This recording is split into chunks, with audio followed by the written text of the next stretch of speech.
Boa noite, queridos irmãos, queridas irmãs. Sejam todos bem-vindos à nossa casa. Que a paz e o amor do Mestre Jesus desçam sobre nós, permaneçam em nossos corações. Agradecidos por esta oportunidade, por esta casa que nos acolhe. Agradecidos por esta abençoada chuva que veio para refrescar um pouco mais a nossa noite. Agradecidos pela assistência espiritual que se faz presente. Nós pedimos a permissão para darmos início à nossa reunião pública desse dia 18 de março de 2024. Aqueles irmãos que vêm pela primeira vez à nossa casa, sintam-se abraçados e acolhidos no amor do Mestre Jesus.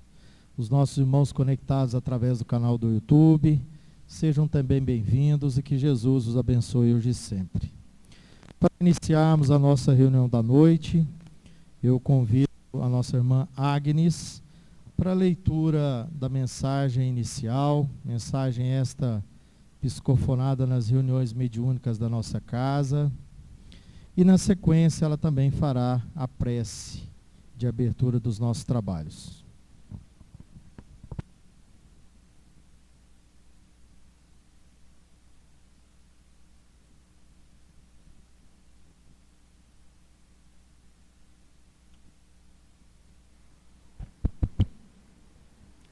Boa noite, irmãos. Vamos dar sequência à leitura da mensagem. Trabalhadores do bem, semeadores de paz, que Jesus nos abençoe. Na seara do Senhor não existe improvisação. Os trabalhadores estão prontos, apostos, munidos de suas ferramentas, e o trabalho está aí para ser executado. Não duvidem jamais da proteção de Deus e dos mestres que estão para ajudar os iniciantes. A boa vontade faz do trabalhador alguém pronto para o início da obra, para o início de um trabalho que cabe a cada um executar da melhor maneira, com o que tem em mãos, as ferramentas benditas. Meus irmãos, o Pai protege os filhos amados, encaminhando protetores a tutelar a todos. A experiência é necessária, mas o amor e o estar à disposição são essenciais. Que Jesus possa abençoar este trabalho e que os trabalhadores, encarnados ou desencarnados, estejam sempre a postos, prontos, com vontade de ajudar, dispostos a arregaçar as mangas e dar o melhor de si. Fiquem com Deus. Aproveitando então esta energia que nos incita ao trabalho, a estarmos disponíveis, elevemos os nossos pensamentos a Deus e roguemos a Ele que nos permita caminharmos sempre dentro do seu Evangelho de amor, que possamos dar de nós sempre o melhor. Que Jesus abençoe a todos nesta noite. Que assim seja.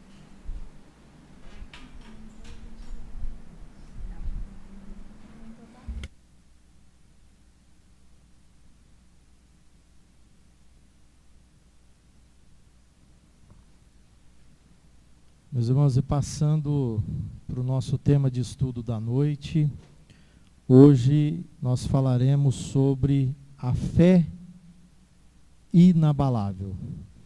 Quem vai nos auxiliar no entendimento desse tema, à luz da doutrina espírita, será o nosso irmão e palestrante da casa, Frederico Toiti. Fred, que Jesus e a espiritualidade benfeitora te ilumine.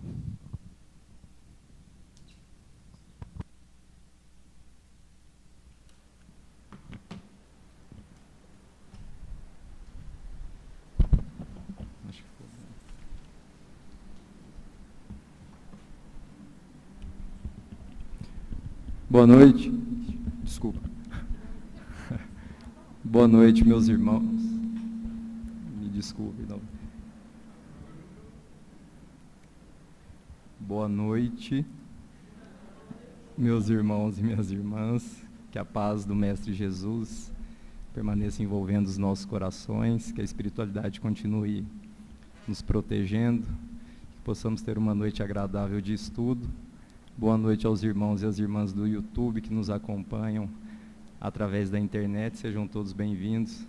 E boa noite à espiritualidade que está aqui nos envolvendo. E como sempre, agradecer também ao coral, né, que sempre traz essa luz para iniciar a nossa noite. Agradecer novamente o canto que nos proporciona essa paz e essa alegria. O pessoal tá ruim lá. Aí atrás está ouvindo bem? Não? Ah, tá. Som, teste. Agora melhorou? 1, 2, Não. teste, som. Quer fazer? Vamos trocar.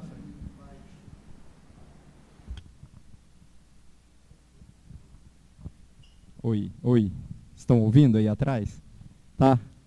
Pessoal, se alguém estiver ouvindo, é só falar, tá? Então vamos dar início aqui ao estudo de hoje. E nós vamos falar sobre a fé inabalável. E essa fé inabalável à luz da doutrina espírita, né? Então o Evangelho vem nos mostrar, no capítulo especialmente 19, a parábola que fala da fé que transporta as montanhas, né? E que se apresentou a Jesus um pai desesperado com o seu filho com problemas de saúde, que na parábola fala que era um lunático, né? Que está em Mateus, capítulo 17, versículos 14 a 19. E esse pai pede desesperado para o mestre curá-lo, trazer o alívio, né? O que nós não fazemos para aliviar a dor de um filho. E quando a gente fala de fé inabalável, essa parábola vem nos trazer os seguintes ensinamentos. Jesus, antes de curar aquele menino, faz uma advertência.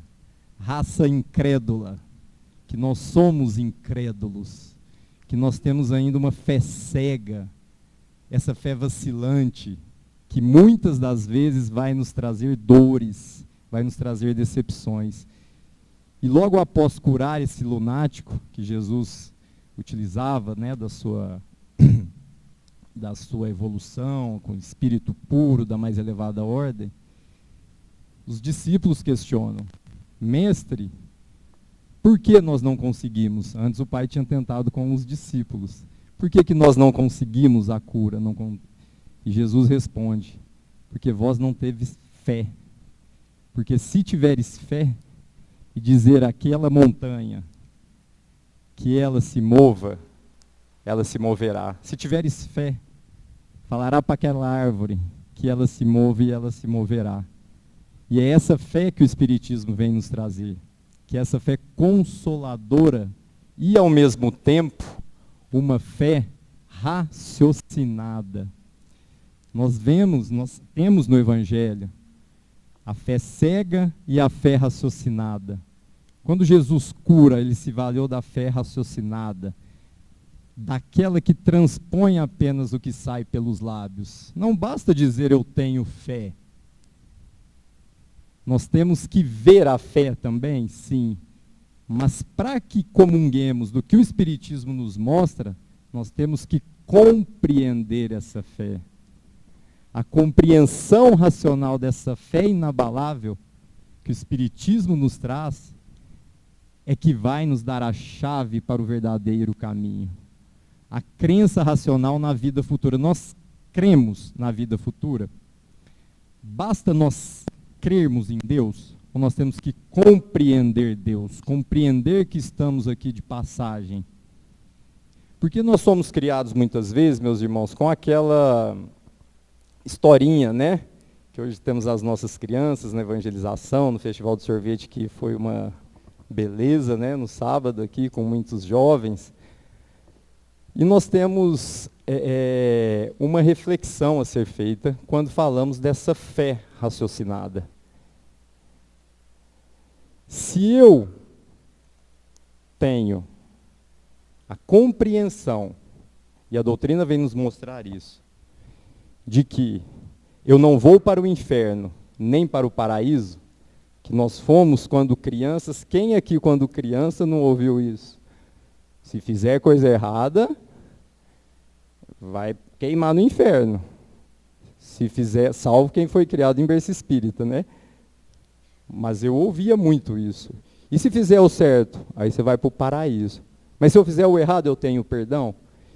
Então nós fomos criados com uma crença baseada em uma fé cega. Em uma fé que não admite contrariedades. Em uma fé não baseada na lógica, na compreensão racional do que é a nossa existência.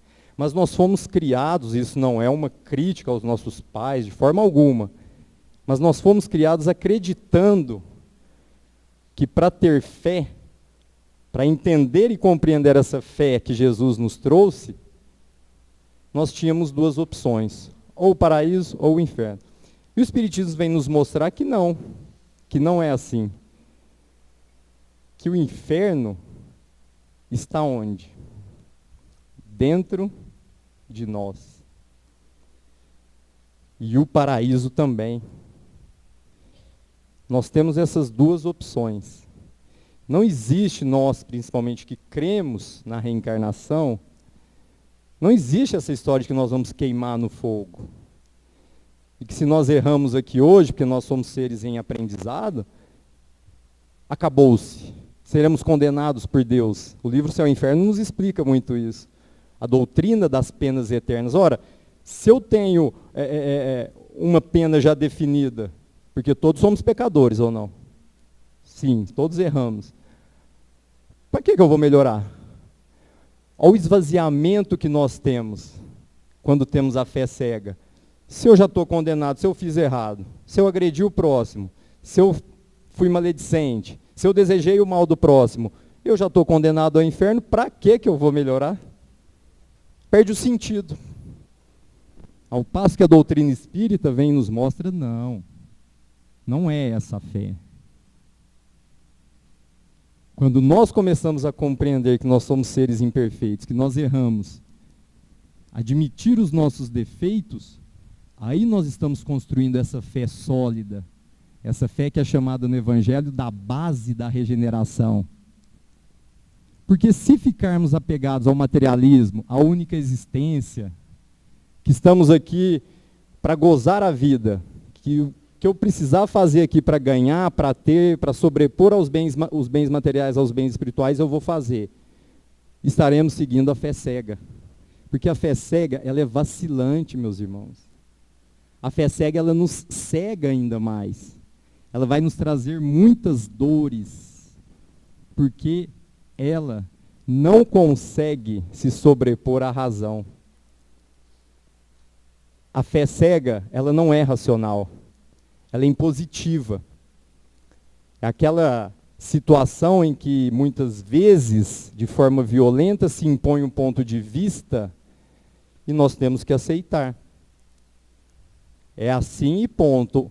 Enquanto que o Espiritismo vem e nos abre o leque. Fala, não. Se nós partilharmos dessa fé cega, quais prerrogativas nossas que Deus nos deu estarão sendo subtraídas?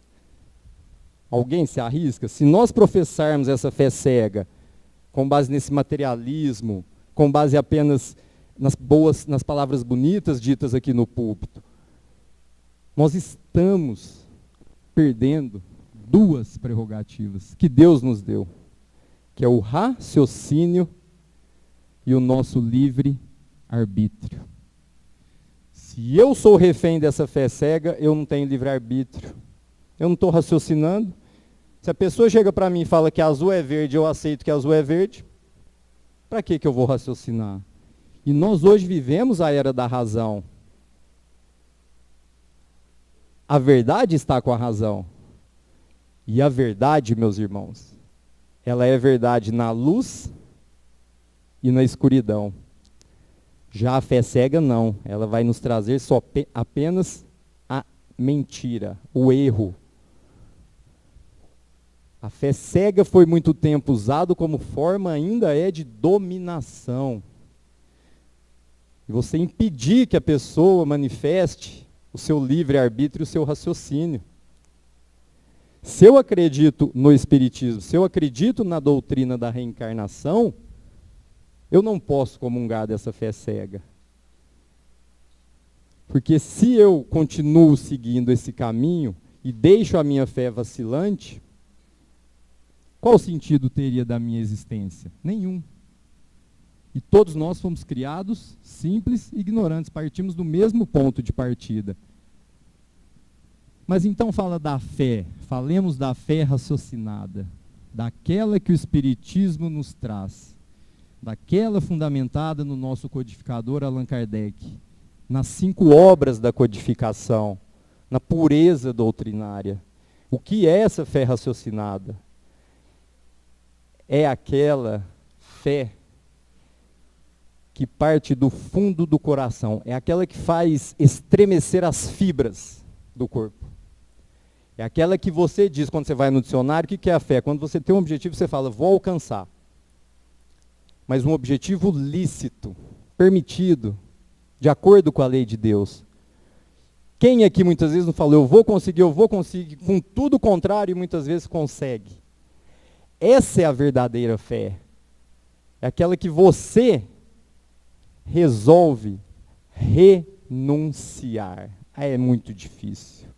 A fé raciocinada é aquela que nós renunciamos aos bens materiais, não é doar, como a história que a gente vai contar aqui hoje, todos os bens para achar que vai ter um lugar no reino dos céus. É quando nós começamos a dar mais importância aos bens espirituais. E deixemos os bens materiais para a finalidade deles. Qual é? Para a nossa sobrevivência. Porque a fé raciocinada, ela é sólida. Ela jamais vai estremecer. Não é igual a casa na areia, que com um vendaval ela... A fé raciocinada não. Quando eu creio que eu sou filho de Deus, que eu já tive outras encarnações, e que hoje estou aqui em uma casa espírita, porque nós temos fé, não temos? Estamos aqui hoje reunidos. Então eu tive fé, eu levantei, eu vim do meu trabalho, eu vim da minha casa, de onde eu falei, eu vou no semeador hoje. É um exemplo de fé, mas é suficiente? Não, porque nós precisamos ter aquela fé robusta, aquela fé que faz nós levantarmos aquele véu, muitas vezes aquela máscara que nos traz dores. Aquela fé que eu falo, estou aqui, fiz mal no passado, não fiz? Não sei, mas eu estou num planeta de provas e expiações. Eu tenho fé que a minha jornada aqui, eu acredito que a minha jornada aqui eu vou conseguir o quê? O que nós buscamos nessa jornada evolutiva, meus irmãos? O que essa fé vem nos mostrar? A direção. Se eu estou aqui buscando me melhorar, me transformar moralmente, eu não tenho como conseguir isso seguindo uma fé cega.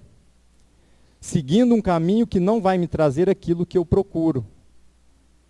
Que é saber que por estar aqui nessa jornada evolutiva, eu posso me melhorar. Nós acreditamos em nós?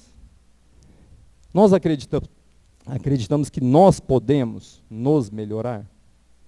Ou muitas vezes nós acreditamos que nós podemos conseguir tudo. O melhor emprego, o melhor carro, o melhor celular. Onde está o nosso pensamento? Que é relacionado diretamente a essa fé raciocinada, meus irmãos. Que é o que o Cristo vem nos mostrar. Que ninguém chega ao Pai se não for através dele. Ninguém vem ao Pai se não for através do Cristo.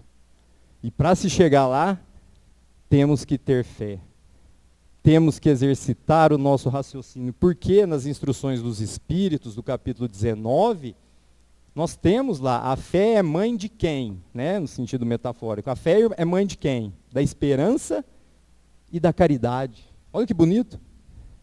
Olha que trindade inseparável. Fé, esperança e caridade. Existe fé raciocinada, a fé do Espiritismo, que Jesus nos ensinou, sem caridade? Não existe. A fé sem caridade é a fé cega. A fé raciocinada, ela é mãe da caridade, porque ela produz as virtudes que nós precisamos para chegar ao reino dos céus.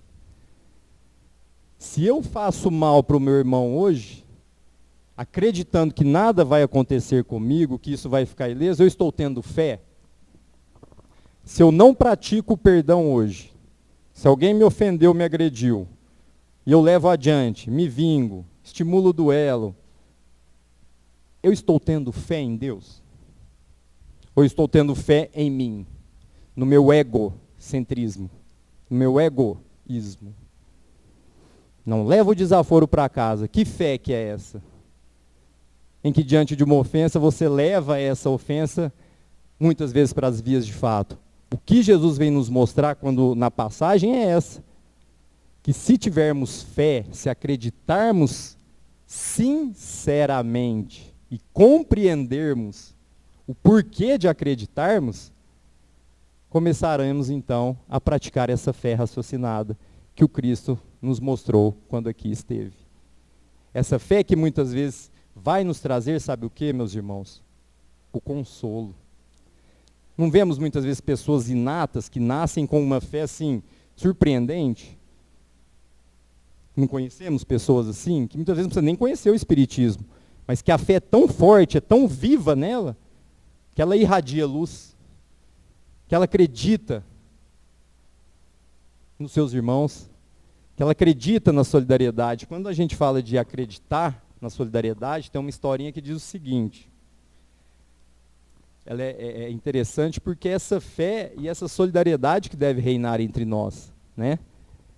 Conta-se então que um pai tinha um filho com 3 anos, e ele já era viúvo, a esposa tinha falecido, e esse filho de 3 anos estava com leucemia. Ele trabalhava numa empresa multinacional e não dispunha de tempo para iniciar o acompanhamento do tratamento desse filho. Só que ele era muito, como se diz, crente em Deus. Não crente no sentido etimológico da palavra, mas acreditava em Deus.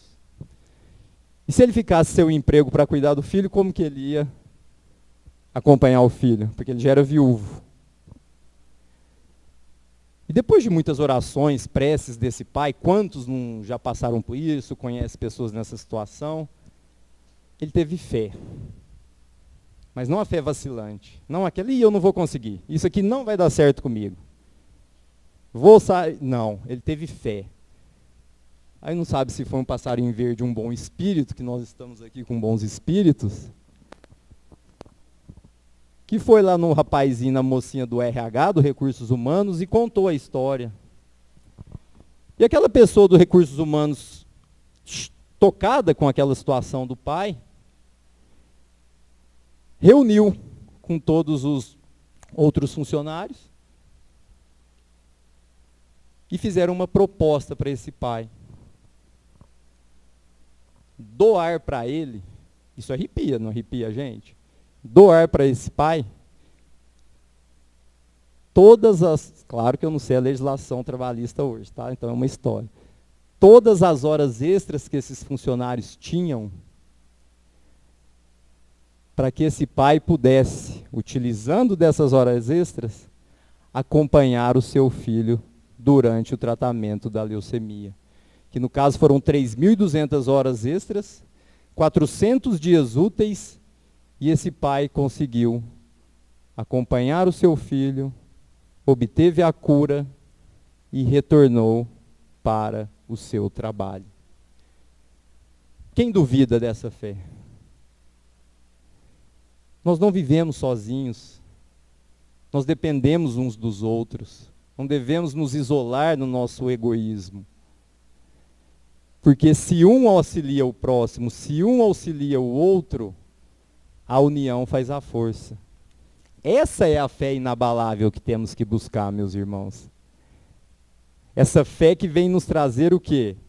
Justamente a noção exata do que Jesus espera dos seus irmãos. O que ele espera de nós?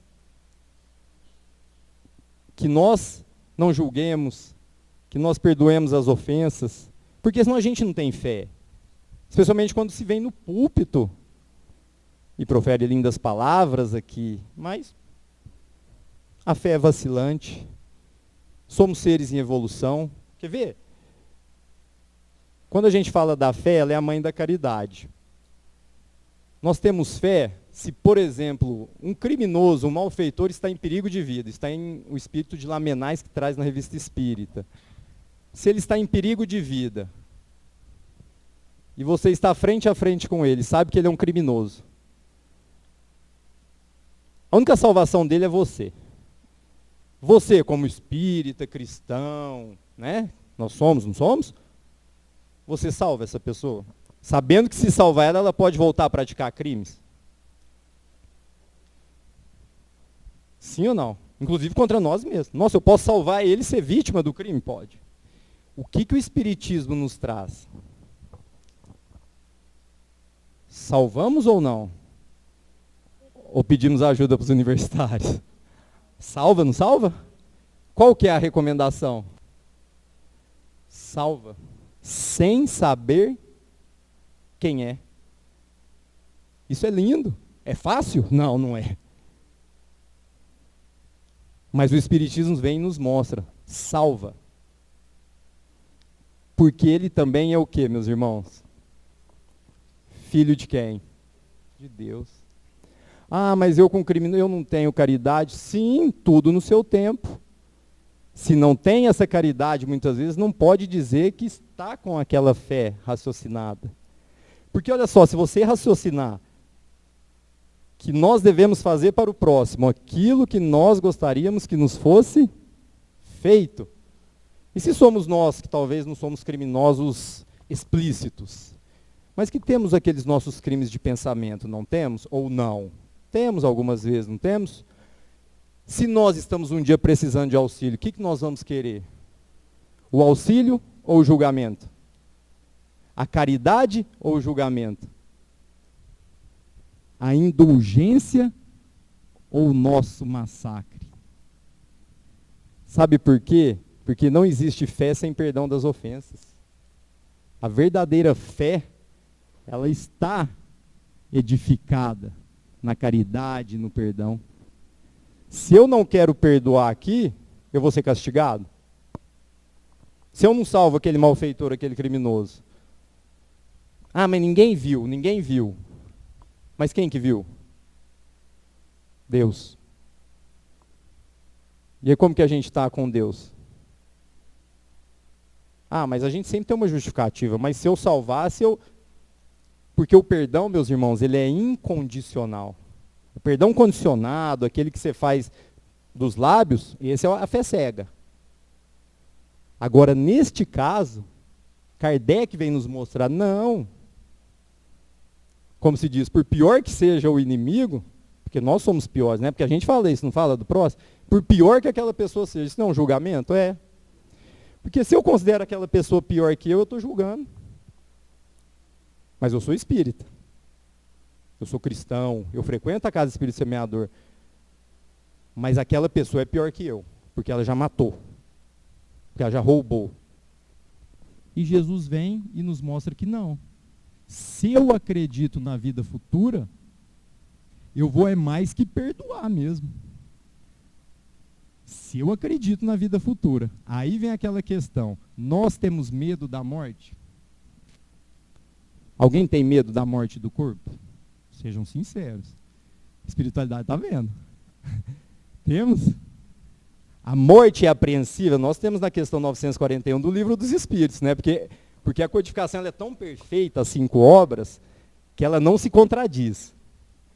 Então, onde eu acho a resposta, como espírita, se eu tenho medo da morte? Na questão 941 do Livro dos Espíritos. Nós temos medo da morte, sim ou não? Sim. O que nos causa esse medo? A falta do quê, meus irmãos? Da fé. Ah, mas é fácil falar aí nesse microfone. Eu quero ver. Sim, dependendo da morte, da questão física, da dor, do sentimento, da saudade. Mas se nós acreditamos na vida futura, na reencarnação, nós teríamos que ter medo da morte? Pelo contrário. A morte do corpo é a liberdade do espírito. Agora, não é porque a morte do corpo é a liberdade, então eu vou buscar a morte para me libertar. Não. Aí nós devemos buscar o quê? Prolongar essa vida terrena, mas não com dores, com erros. Prolongar a nossa estada aqui, para que possamos fazer o quê durante essa estadia? Nos melhorar. Essa é a fé inabalável, em que eu acredito, eu não passo a não ter medo da morte. Eu sei que se eu perdoar hoje, eu vou precisar do perdão, estou galgando um degrau na escala evolutiva, eu vou ter fé raciocinada. Eu vou começar a estudar esse espiritismo aí, porque se ele está me falando que a única vida não é essa, que a única vida é a do espírito, então eu vou aproveitar a minha encarnação para quê, meus irmãos? Para desenvolver esse sentimento da fé.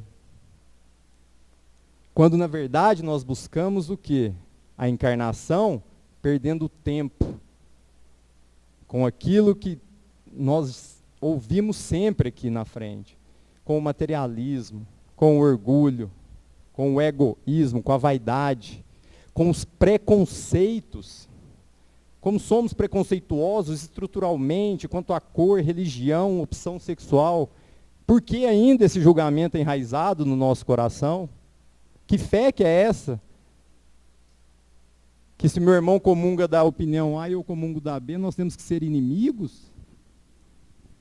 Que fé que é essa que eu desejo a morte de irmãos em guerra? Isso é fé? Não.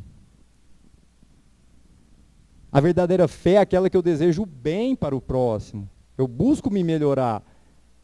Mas ao mesmo tempo eu olho para o próximo e falo, essa vida não é a única. Se eu fizer o bem aqui, eu sei que eu vou progredir. Só que devemos, meus irmãos, nos atentar contra um mal desse século que nós sabemos. Qual é? Ele é invisível para nós. Que é a hipocrisia. A hipocrisia é uma das maiores inimigas da fé. Porque a hipocrisia, ela cega a pessoa. A hipocrisia, ela engana os homens. A hipocrisia, ela reduz a fé a nada. A hipocrisia perante Deus, perante os bons espíritos, nos afasta dos benfeitores. E o que é essa hipocrisia? Todos sabemos. Quando nos autorrotulamos cristãos, caridosos, espíritas, com os lábios, e os nossos atos são totalmente o quê? O contrário.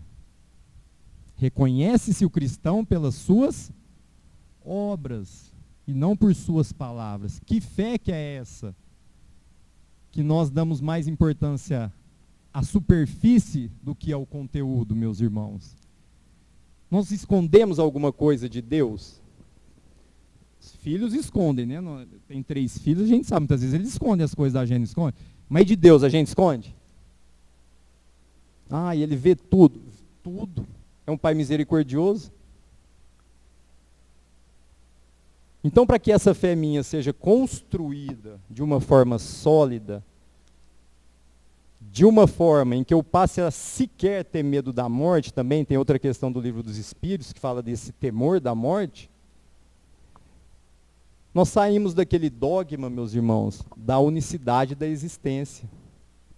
Se eu acredito materialmente que tem uma vida só, aquilo que foi falado no início. Que sentido tem de eu fazer o bem? Para que eu vou ajudar o próximo, vou perdoar? Se tudo acaba aqui? Eu vou mais adquirir, trabalhar e ter, e, como se diz? Angariar o máximo que eu puder. Só que, como a espiritualidade sempre nos vê, e quando nós temos esses pensamentos materialistas, nós estamos atraindo o que para nós? Olha como a fé é importante. Obsessores.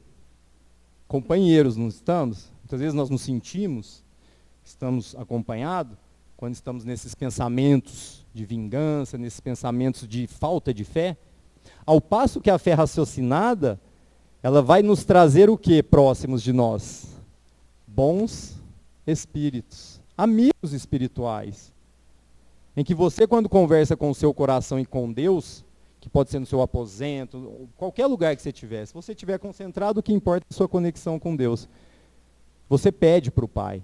Todo mundo pede, não pede? Pai, me dê sabedoria. Qual o caminho eu devo seguir? Que fé que é essa que foi falada lá hoje? Onde que está isso? Como que eu adquiro essa fé? Essa fé a gente compra, meus irmãos? Não compra. A gente vai no supermercado e compra a fé? Não. Ela depende do desenvolvimento das nossas faculdades de compreensão. Quando eu começo a compreender e entender a vida futura, que as várias reencarnações que eu tenho é justamente para eu lapidar essa fé, eu começo a compreender que os meus problemas, os meus obstáculos, apenas uma pessoa pode resolver. Quem? Eu. Não sozinho, que nós precisamos de ajuda, inclusive hoje estamos aqui reunidos. Mas é aqui que tem que ter essa fé. É quando aquele negócio parece impossível e você faz se tornar possível. E aqui lembramos da parábola da figueira seca, que está em Marcos. Só me desculpem o capítulo, porque eu realmente com números. Está em Marcos, capítulo 11, versículos 12 a 14 e 20 a 23. O que é essa parábola da figueira seca? Justamente isso que a gente está falando. Em que a pessoa é bondosa, aparentemente, perante a sociedade, mas não produziu nada de bom. Vocês conhecem, assim? Ela é tão boa que não produziu nada de bom. E na parábola da figueira seca, nessa passagem de Marcos, vem nos mostrar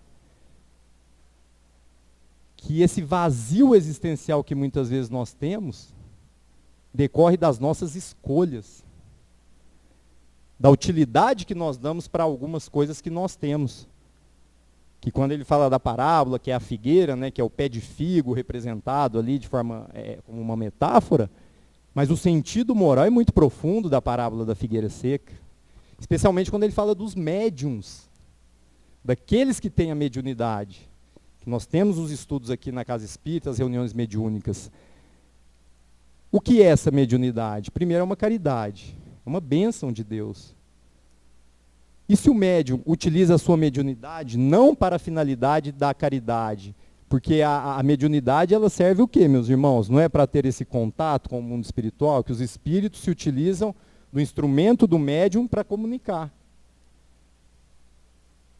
Se eu tenho essa mediunidade, se nós temos e usamos ela para ganho econômico, para finalidade fútil, ou para vaidade, eu sou o médium top daquela casa, já viram isso? Eu sou o melhor comigo, para consultar comigo, hora marcada, é isso? Não.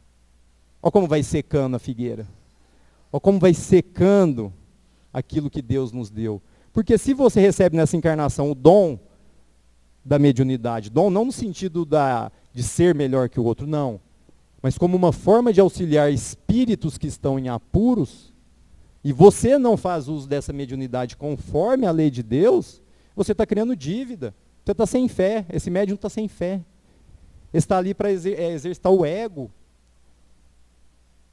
ele perdeu a noção, naquele momento, do que é a mediunidade, que deve ser usada de forma sacrossanta. A mediunidade deve ser usada pensando no auxílio ao próximo, no desenvolvimento do próprio médium. Porque senão aquilo que Deus deu, Deus tira. Mas não é castigo, é aprendizado. Aí a mediunidade, naquela pessoa que fez uso dessa forma, ela vai ter algum efeito? Nenhum. E ela deixou de aproveitar uma possibilidade de quê? De desenvolver essa caridade, que é o mediunato. E aqui é interessante, meus irmãos, quando a gente fala de fé, que existe uma história em que um senhor muito rico, materialmente falando, tinha muitas posses, muitas fazendas, ações na bolsa. Acho que já até contei essa história aqui uma vez, e ela encaixa com caridade, com a fé. Viu aquela passagem, né? Para você chegar no reino do céu, você tem que deixar todos os seus bens na terra e se doar para a caridade. Esse é o problema da compreensão errada das frases, da compreensão não racional. O que Jesus quis dizer? Deixar todos os bens da terra e me segue. Deixar todas as impurezas, as paixões mundanas. Comece a se purificar de tudo aquilo que você encontra naquela porta larga, da tentação. E esse senhor, acreditando que, doando tudo que ele tinha, olha a fé vacilante dele, que muitas vezes é a nossa, que é o erro, que a gente aprende com o erro. Resolveu doar tudo que tinha. Tudo. Olha que alma boa. Mas fez questão de, quando fez a doação, de que fosse reconhecido como doador. Aquele que a tudo renunciou, em favor ali de uma instituição, na época, riquíssima. Que temos muitas vezes instituições de caridade ricas, né? E ele fez toda essa doação. E todos, quando a gente fala todos, os homens, a sociedade acreditou. Nossa, que homem bom, né? Deixou todos os bens em prol de uma entidade. Nossa, que alma evoluída. Olha que fé que ele tem. E quando ele desencarna, quando ele se dedicou lá à prática da caridade, e ele doou e continuou praticando obras de caridade. E quando ele desencarna, para surpresa, ele está o quê? Vivendo em paz no mundo espiritual, está comungando com os bons espíritos, está em um local de paz, de harmonia, de alegria, ou está em perturbação? Em completa perturbação. Mas por quê? Porque tudo que ele adquiriu foi de forma ilícita, foi de forma espúria.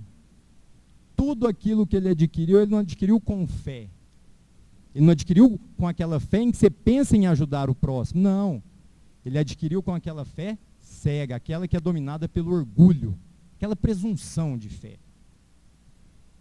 Só que lá em cima tem como, em cima que a gente fala, né? No mundo espiritual tem como esconder? Aí não tem. Qual a surpresa dele? Dores, ranger de dentes, todas as vítimas que ele fez, os negócios inescrupulosos que ele fez, e claro, o engano, que doou aquilo se auto-intitulando o verdadeiro cristão, quando na verdade era o verdadeiro vilão. Em que sentido? Dele mesmo, se enganou. Vai ter oportunidade? Vai. Quando reencarnar? Sim, todos nós temos. Isso que é interessante. Deus não fecha as portas para nós. Essa fé raciocinada vai nos mostrar isso. Essa luz que muitas vezes o espírito desencarnado, nós que acreditamos, né, e sentimos, os espíritos desencarnados estão em tanta perturbação que um pouquinho de fé alivia eles. Quantas vezes ouvimos isso nas reuniões mediúnicas? Que a prece que alguém fez aliviou aquele espírito.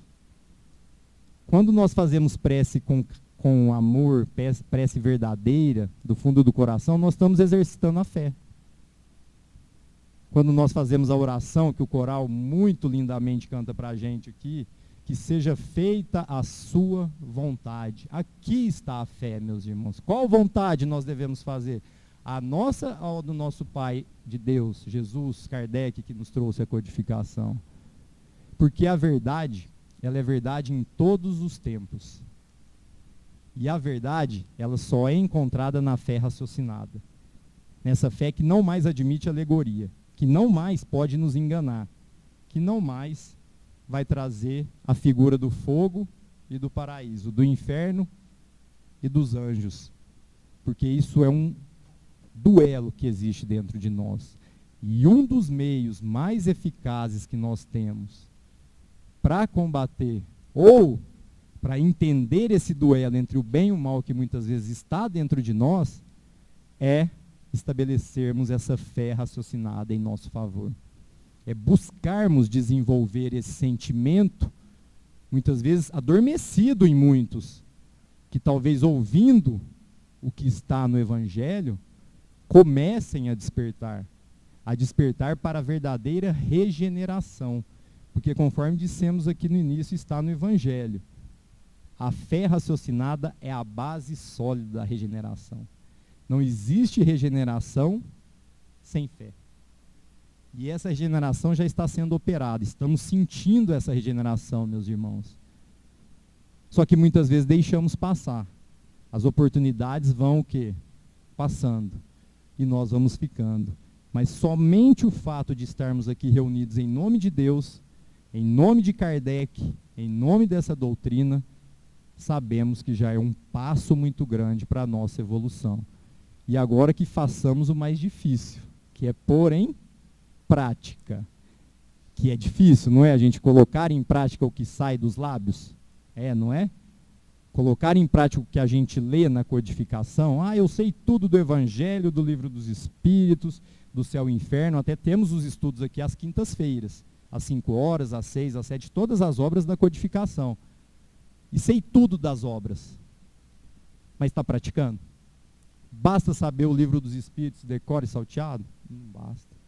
Nós temos que ter a compreensão de que a doutrina espírita, com essa fé inabalável, abre o caminho, mostra a luz. E quando a gente enxerga um pouquinho de luz, a gente quer chegar até ela. E a ponte para a gente chegar nessa luz é exatamente essa fé inabalável. Essa fé que move montanhas. Essa fé que faz coisas até então inimagináveis. Depende do outro, do terceiro, não, depende apenas de nós. Porque valorizemos aquilo que Deus nos deu quando nos criou, o livre-arbítrio. Não existe fé raciocinada sem livre-arbítrio. E que possamos ter uma semana de muita paz, de muita fé, né? De desenvolvimento dessa fé que o Evangelho nos traz no capítulo 19, e que a espiritualidade, Jesus, continue nos protegendo essa casa, Allan Kardec, nosso codificador também, que possamos aí regressar em paz para o nosso lar. Boa noite a todos, que Jesus nos abençoe.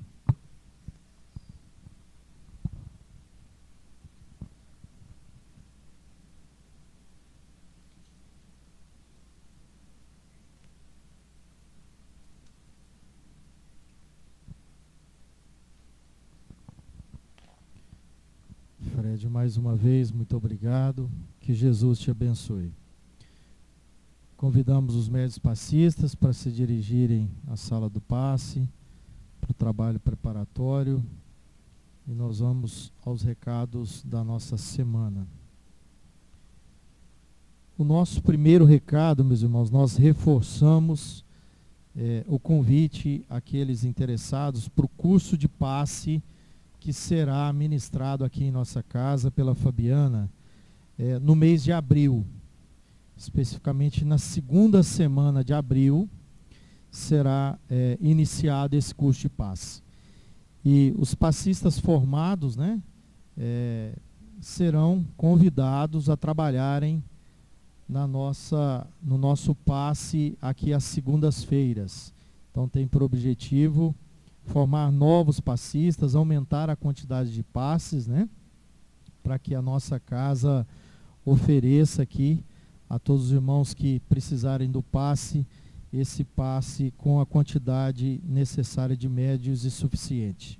Então fica o convite, aqueles irmãos que tiverem interesse, podem procurar pessoalmente a Fabiana e deixar o seu nome, que posteriormente ela fará novos comunicados. O nosso segundo recado, que nós tínhamos em nosso planejamento a realização da nossa pizza Semeando Sabor no próximo dia 30. Mas nós teremos feriado da Semana Santa, né? Então nós estamos alterando essa data da pizza para o mês de abril. Então nós alteraremos para o dia 27 de abril. Então deixando aqui o recado aos nossos irmãos trabalhadores da pizza e a vocês também que sempre adquirem. Então nesse mês de abril nós não teremos a nossa pizza. Mês de março será transferida para o mês de abril.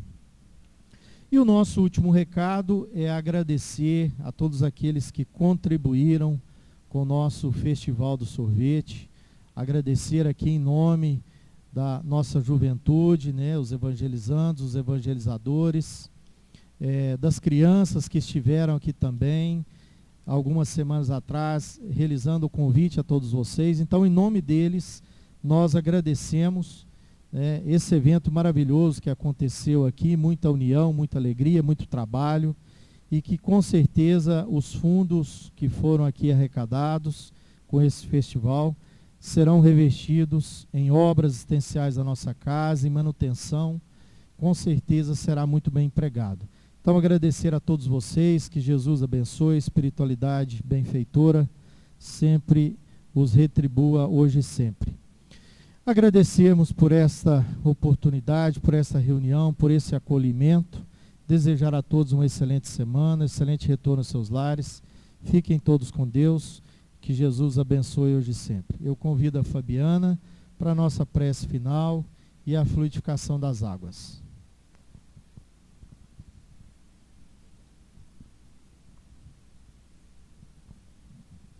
Boa noite, meus irmãos.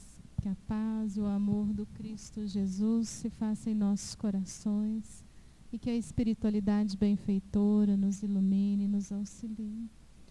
Vamos reunir os nossos pensamentos nesse instante, fechando os nossos olhos, inspirando, imaginando a figura meiga e doce do Mestre Jesus. Vamos perceber uma luz que nos envolve, encorajando a nossa fé, a nossa esperança, tratando as nossas dores, sejam elas do corpo ou da alma. E vamos rogar a magnetização das águas, rogar pelo nosso planeta Terra, por tantas guerras, por tantos crimes, que a nossa humanidade possa ter em Ti, Senhor, o verdadeiro exemplo, e que nós possamos nos esforçar mais em sermos seres humanos melhores. E é com a oração que nos ensinastes que rogamos o auxílio necessário para o tratamento espiritual do Paz, para aqueles irmãos que estão em seus lares. Oremos todos juntos. Pai nosso, que estais no céu, santificado seja o vosso nome. Venha a nós o vosso reino. Seja feita a vossa vontade, assim na terra como no céu. O pão nosso de cada dia dai-nos hoje. Perdoai as nossas dívidas, assim como perdoamos aos nossos devedores. E não nos deixeis cair em tentação, mas livra-nos de todo o mal. Vamos em paz e que Jesus nos acompanhe. Assim seja.